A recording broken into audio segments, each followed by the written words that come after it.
Fresh off winning the presidential election, Donald Trump appeared at a UFC event, flanked by bullet-headed UFC CEO Dana White and Elon Musk, who had just spent $270 million electing Trump.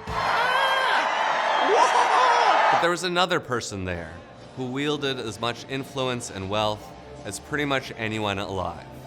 Yasser al-Rumayyan, the head of the Public Investment Fund, the Saudi state-run sovereign wealth fund, which controls about $930 billion. Al-Rumayyan could claim some degree of ownership of practically everyone and everything around him that November night. From UFC, which was planning some splashy events for Saudi Arabia, to Elon Musk, whose companies had long been recipients of Saudi investment capital, and Trump himself, a stalwart Saudi ally whose political, economic, and family interests had come to depend on Saudi largesse.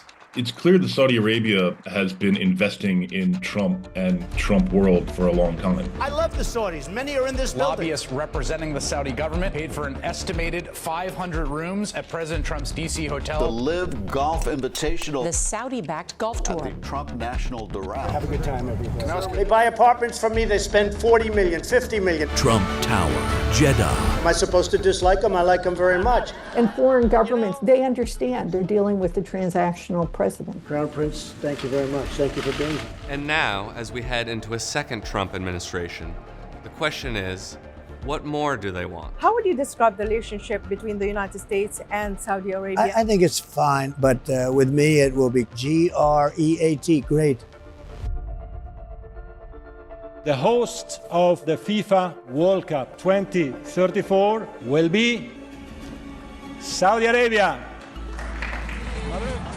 What we're seeing with Saudi Arabia is unprecedented because of the sheer amount of money that they've put in. Kareem Zidane is an investigative sports journalist. They're investing in absolutely everything. Al-Rumayyan's appearance at the UFC fight wasn't just about Trump.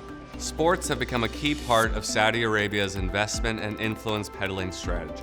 Kareem and his colleagues at Play of the Game mapped over 910 sponsorships from Saudi entities in 2024 across the globe. There's the ownership of the Premier League's Newcastle United, the creation of Live Golf, a competitor to the PGA Tour, sponsorship for the Women's Tennis Association, backing Formula One's Aston Martin. There's MMA, esports, equestrianism, wrestling, cycling, billiards, and a potential new venture into boxing. As a matter of fact, it might be easier to list the sports that Saudi Arabia hasn't invested in. Honestly, I can't think of one at the moment. The Saudis would call it investing. Others call it sports washing. Sports washing is the deployment of sports as a means of reputation laundering. When countries use sports and major sports events, for example, to distract from human rights abuses. When Saudi Arabia invests in sports, it's really looking for geopolitical influence. It's looking to recraft its own global image. It might not reap the most significant monetary returns, but I don't think that's what they're interested in from sports. They're looking at influence, and I think they're doing a damn good job about it, as much as I don't want to say that. And this is happening with other Saudi investments too. What's your take on the unabashed expansion of the Saudi Investment Fund into Silicon Valley? In 2016, then Deputy Crown Prince Mohammed bin Salman, or MBS, made a well-publicized trip to Silicon Valley. By 2018, Saudi Arabia was the single largest investor in US startups. But where was that money going, and what was it doing? Let me give you an example. Twitter. When Twitter was a public firm, the Saudi Kingdom Holding Company was its largest outside shareholder, owning a bigger part than even co-founder and longtime CEO Jack Dorsey. But it wasn't just a financial relationship, as I've covered in my reporting. Twitter has long been an important place for the Saudi government to propagandize on behalf of MBS's economic program, flood Saudi-related discussions with posts from pro-regime trolls, and track and harass dissidents, some of whom have been doxxed, arrested, and tortured. In 2014, Twitter's leadership learned that a key MBS advisor was running a spy ring inside Twitter's San Francisco headquarters. Twitter never publicly accounted for its role in fostering the Saudi spy ring. Jack Dorsey enjoyed a chummy meeting with MBS just 6 months after the Twitter CEO had been told by the FBI that his company had an espionage problem. They weaponized their investment, used it to spy on, target, and harass critics. And they did it all without any consequences. And their investment continues today. Let's fight. So back to the fight. And another guest, Elon Musk. When Twitter went private under Musk, Kingdom Holding Company rolled its shares into the new private entity and became its second largest investor after Musk. But Twitter wasn't the only tech giant receiving backing from the Saudis. In April 2023, Sanibel, the venture capital arm of the Saudi Public Investment Fund, did something surprising. It published a list of dozens of American venture capital and private equity firms it had partnered with, showing just how widely the kingdom's money was being spread around. Tech, AI, surveillance, media. But the influence purchasing campaign doesn't end in Silicon Valley.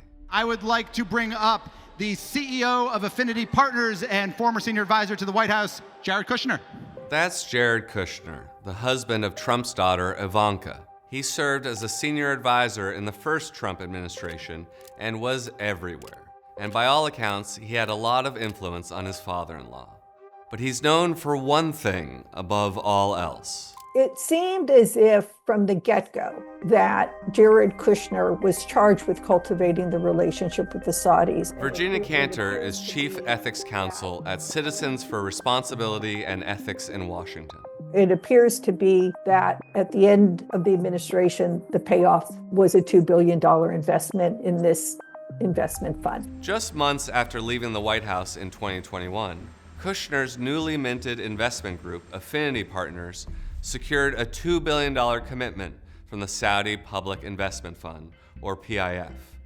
The news raised a lot of eyebrows. Some next-level sleaze and grift going on right in front of our eyes. This is just putting a price tag on American foreign policy. I've been in this business 40 years. This is extraordinary, unprecedented. I've never seen anything like it. The reason it was so egregious, he had no experience in that field. The panel responsible for screening potential PIF investments reportedly voiced serious concerns about Kushner's lack of experience. But the board was overridden by MBS, the de facto leader of Saudi Arabia.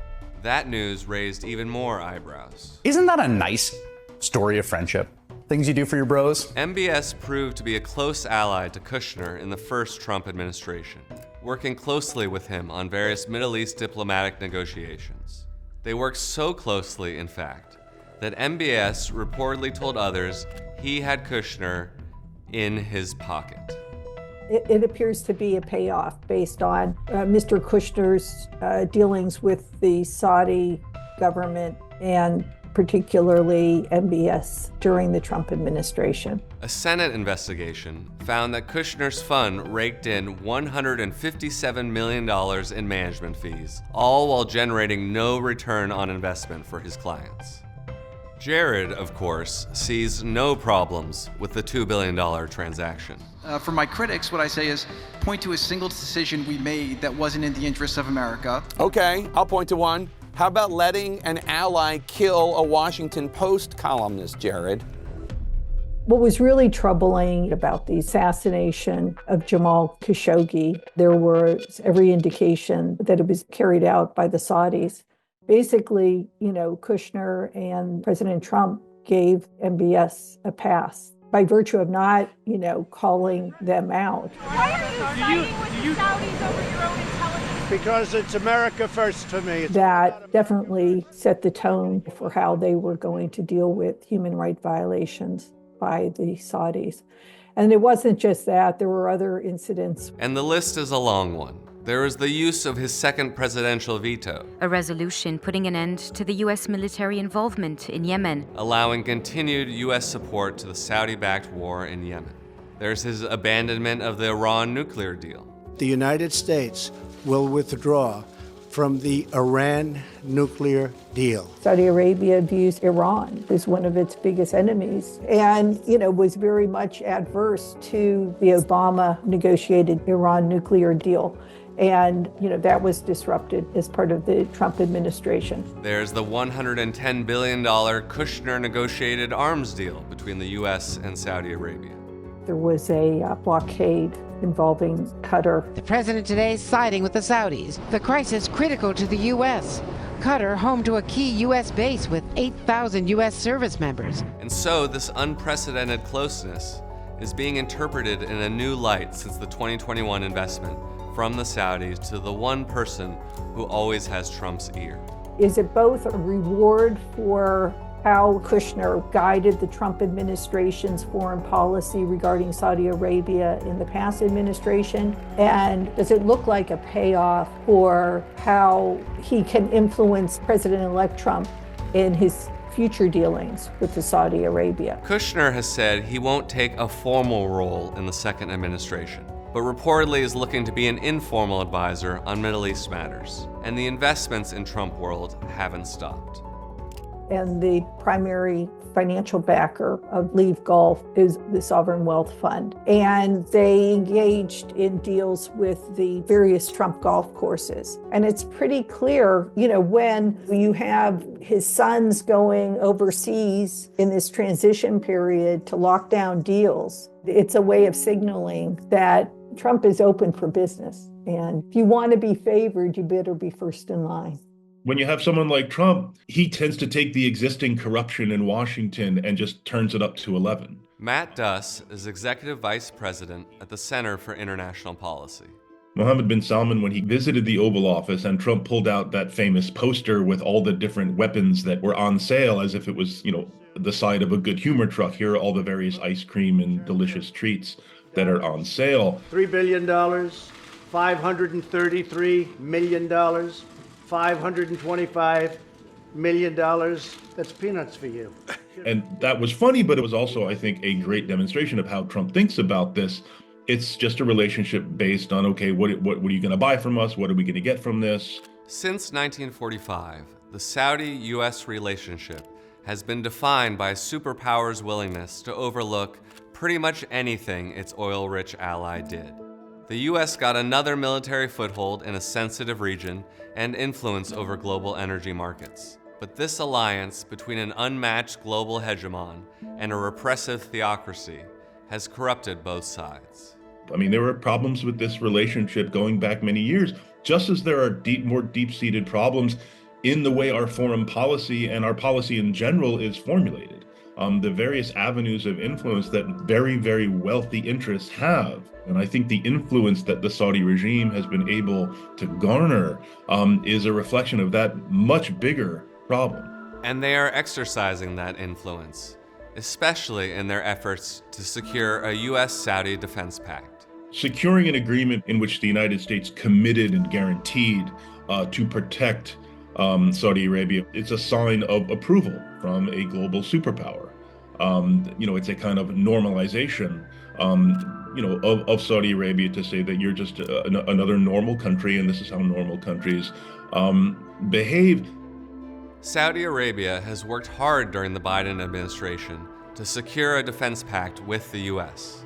Despite Biden's promises to get tough on the Saudis. Make them pay the price and make them, in fact, the pariah that they are. They came close to getting it. And I think we're going to see that kind of approach continuing, essentially trying to bid up the United States to get as much out of the United States in terms of commitments and support into the future. Would the United States get anything that's remotely worth a commitment of sending young American women and men to defend this regime?